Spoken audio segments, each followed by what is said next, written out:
জন্মের রহস্য ও কারাগার থেকে মুক্তি।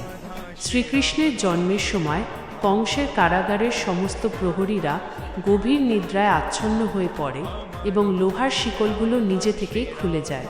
দুর্যোগপূর্ণ রাতে যমুনা নদী পার হওয়ার সময় বাসুদেবকে সাহায্য করতে যমুনা পথ ছেড়ে দেয় এবং অনন্ত নাগ বৃষ্টির হাত থেকে শিশুকে রক্ষা করতে ফণা ধরে ছাতার মতো আগলে রাখে।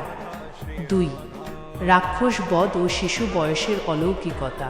খুব ছোটবেলাতেই তিনি কংসের পাঠানো অনেক রাক্ষসকে বধ করেন। পুতনা বধ। বিষাক্ত স্তন্যপান করিয়ে মারতে আসা পুতনা রাক্ষসীর প্রাণ তিনি শুষে নেন।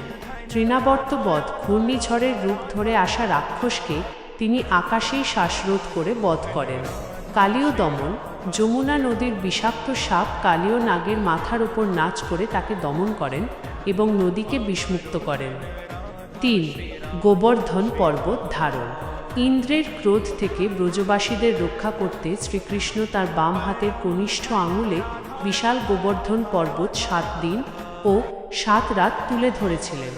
এটি তার সবচেয়ে বড় অলৌকিক শক্তি প্রদর্শনের একটি। 4. যশোদার মুখে ব্রহ্মাণ্ড দর্শন। একদিন মাটি খাওয়ার অভিযোগে মা যশোদা যখন কৃষ্ণের মুখ হা করতে বলেন, তখন তিনি তার মুখের ভেতর সমগ্র মহাবিশ্ব, গ্রহ, নক্ষত্র, পাহাড়, নদী ও আকাশ দেখতে পান। এটি ছিল যশোদার কাছে তার ঈশ্বরত্বের একটি বিশেষ প্রকাশ। 5.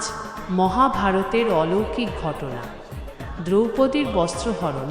দুঃশাসন যখন দ্রৌপদীর বস্ত্র হরণ করছিল, তখন শ্রীকৃষ্ণ অলৌকিক উপায়ে সেই শাড়িকে অন্তহীন করে তোলেন, যা শেষ করা সম্ভব হয়নি।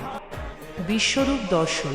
কুরুক্ষেত্রের যুদ্ধে অর্জুনকে তিনি তার বিশ্বরূপ প্রদর্শন করেন, যেখানে অর্জুন কৃষ্ণের মধ্যে সমগ্র সৃষ্টি ও ধ্বংসের রূপ দেখতে পান।